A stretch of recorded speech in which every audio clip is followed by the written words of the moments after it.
সুষ্ঠু ভোট হলে নগরকান্দার সালতায় ধানের শীষ বিজয় হবে, সেটার মধ্যে কোনো সন্দেহ নাই, কারো মনে কোনো সন্দেহ নাই।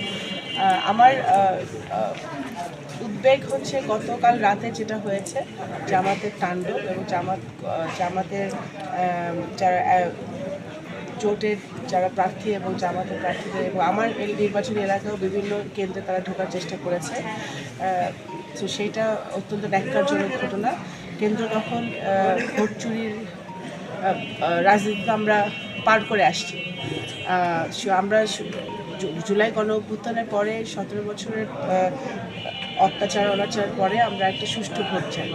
তো জামাতে ইসলাম যেটা করেছে গতকালকে, আশা করি তারা এটা আজকে করবে না এবং আল্লাহর নামে যারা ভোট চুরি করে তারা আর যাই হোক দেশ চালানোর জন্য।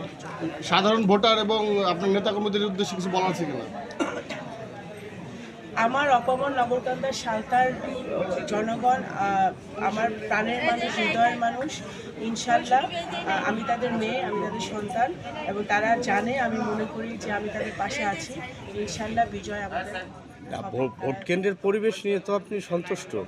এখন পর্যন্ত সন্তুষ্ট। আমি বিভিন্ন বিচ্ছিন্ন ঘটনার খবর পাচ্ছি। আমাদের বিভিন্ন লোকজনকে বিভিন্ন বাজারে চাপ দেওয়া হচ্ছে। যেমন বাহিরিয়া বড় বাজার থেকে আমি সংবাদ পেলাম বিএনপি নেতাকর্মীদেরকে, ভোটারদেরকে অকথ্য ভাষায় গালাগালি করা হচ্ছে, থ্রেট করা হচ্ছে।